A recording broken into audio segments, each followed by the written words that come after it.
Conseil général, là récemment, il y a des recrutements, mais c'est pas forcément lié à l'activité, parce qu'on a, on va dire, un nombre de personnel qui n'évolue pas pour le moment, qui reste à peu près identique. C'est plus les départs en retraite ou les mutations vers d'autres collectivités qu'il faut remplacer, ou voilà, ou des changements de mission, des personnes qui montent, qui passent d'assistant social à conseiller technique. Donc du coup, il faut remplacer ces postes-là.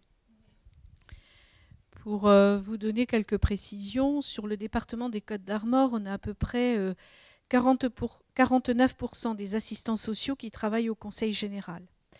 Les autres sont répartis dans le secteur hospitalier, le secteur scolaire, le secteur du handicap, la gérontologie, les personnes âgées.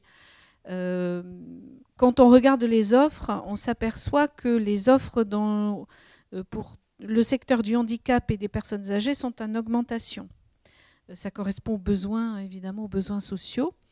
Euh, on voit bien que 80% des étudiants, au bout d'un an qu'ils ont leur diplôme, d'anciens étudiants, donc, sont en poste, soit sur des remplacements. C'est vrai que c'est un métier où, dans un premier temps, on fait beaucoup de remplacements. Et puis, petit à petit, on a le contrat à durée indéterminée.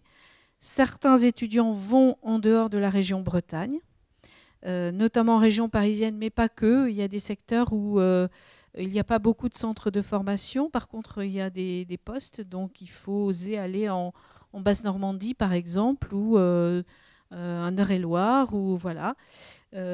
Beaucoup démarrent leur carrière en dehors de la région, mais ils reviennent. Moi, je les vois revenir au bout d'un an, 2 ans, et ils sont en cours d'emploi.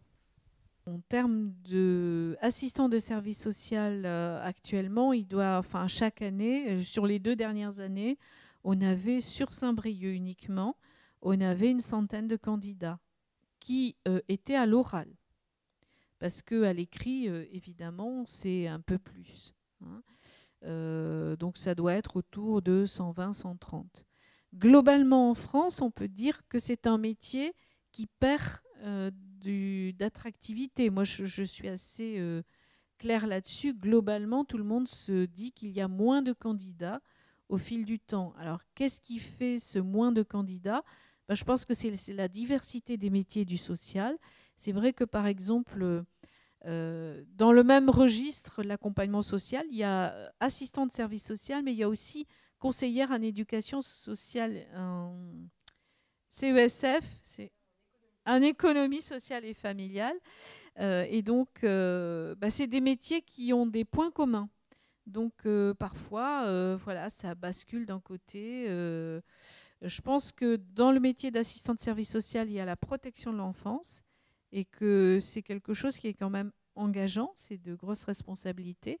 Donc ça peut faire peur aussi. Voilà, parce que la presse dit beaucoup de choses sur les services sociaux dans des situations où il y a des événements qui viennent. Vous avez entendu parler du procès d'Outreau ou d'autres affaires qui ont quand même été ont mis en lumière que les limites du travail social, et ça a pu peut-être jouer aussi sous une forme de décourager les personnes à venir dans l'exercice de ce métier.